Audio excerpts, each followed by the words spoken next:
Alright y'all, I'm back with another stereo video. I'm in the 2000 EM1 SI and I'm putting a new stereo in it. The original one that was there has just been kind of hanging out. And the mounting bracket that was there had nothing to really snap to or screw into, so kind of made a couple little modifications and I thought someone might find it useful. Who knows? So fortunately this has already has the wiring harness for kind of color coding the speakers. As you can see, you have your green, purple, white, gray, yellow, black, red, all of those colors that we want to see. So I'm going to take this wiring harness apart, start soldering to the DIN wiring harness. So yeah, I'm going to be soldering and shrink wrapping, doing it the right way. No electrical tape or crimping. So this was the original. It's obviously been replaced because it's not the original stereo mounting bracket from 2000, and obviously it's for a single DIN CD player because back then people were still listening to CDs. So I've got a new one that plays Bluetooth, so that'll be nice. So in this down here should just snap into place with some plastic clips, but they were busted and I didn't feel like trying to find another one of these and figuring out where to put them, so I just drilled a hole through this originally and then put a screw through the inside plastic here, and on this side it actually goes into the metal. So this one's really snug and this one is too, but it's just going in between the plastic and in between the metal. Still holds really well. So and you can kind of see the screws, but who cares? I got a tiny single DIN, so it may not have a very good amplifier. Alright, so I got all of the power wires connected, so the only thing left to do is hook up all of the speaker wires and then test it out, see how it sounds. Hopefully these speakers don't suck too bad. I'm not really too concerned with how it sounds. I'm not going to do like a sub or whatever. I just would like to be able to listen to something sometimes. Well, this wire I found actually goes to the old-fashioned boost controller. I don't know, maybe they still sell these, but I think they got better boost controller options these days. But I don't plan on changing it because it works. Okay, I actually switched to black screws, but they're a little bigger and more all up in the way. So I may get smaller black screws, but I couldn't find any. So I'm just going to leave these in here for now. And see, I've already got everything wired up and tested it out. And actually, Civic's got pretty good speakers in it. I was thinking it was going to sound pretty lame, but it's actually pretty dang good. I'll show you guys, but you can't hear it through the screen.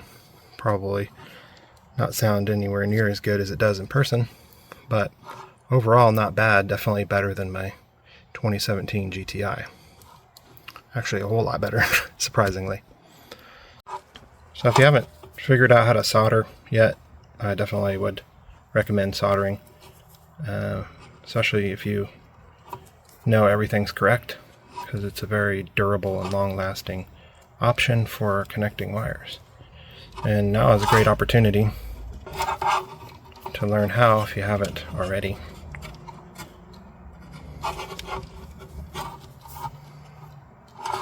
Orange, I guess, is for illumination, which this DIN does not have.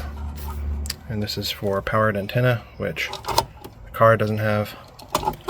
So everything else is good to go. I'm going to plug it in and clean everything up.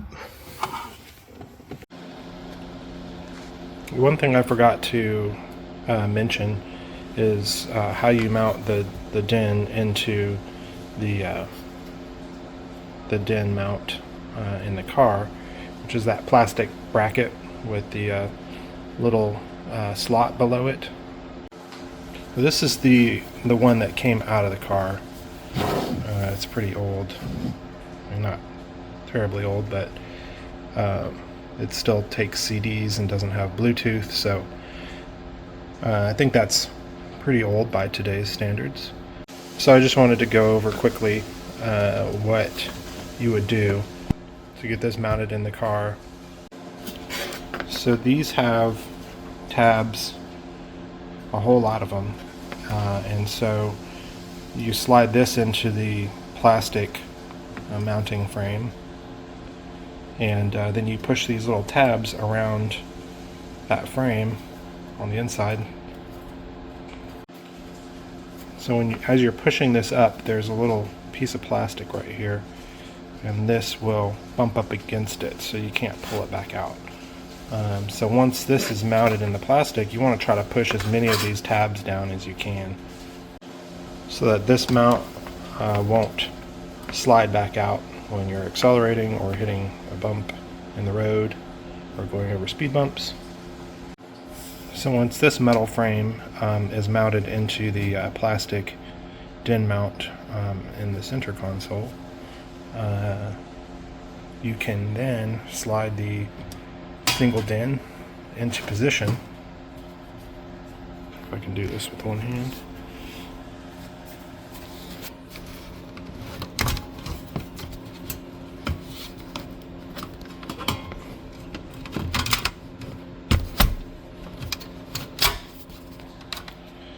So as you can see, this would be mounted into the car, and this mount slides in, and there's these little tabs on the side that kind of clip in and lock it into place. Yep, you can hear it. So now this will be secured. The DIN mount will be, or the DIN will be secured in the car, and it won't slide out from this metal frame here, this metal bracket, and then you're good to go. And just turn it on and enjoy your music. Now, of course, these older ones still have a CD slot, which, you know, most people don't listen to CDs anymore. And this one didn't have Bluetooth, so that's why I replaced this one. It's much larger and much heavier than the one that I put in the Civic. So you could get one like this if you really want to. It's just a lot easier to work with ones that don't have a CD player, especially if you're just planning on using Bluetooth, or streaming Spotify from your phone, something like that. There is a single DIN that I have bought in the past that I really like, and it hasn't been discontinued yet. I guess because it is pretty good for the money. So I'll drop a link in the description if you like it, you want to buy it. It's super cheap for what you get, and I have used it on about 3 different cars now. Never had any problems with it, and it's always produced great audio. Alright, there it is, all installed, and got these screws here to secure it. It's really secure, so I highly doubt this is ever going to come out unless you unscrew it and pull it out. So yeah, it this is old. This came with the car, so it's a little warped and whatnot, but I reused it and got it bolted in securely. And that's about it, guys. If you have any questions, just leave a comment. See you in the next video.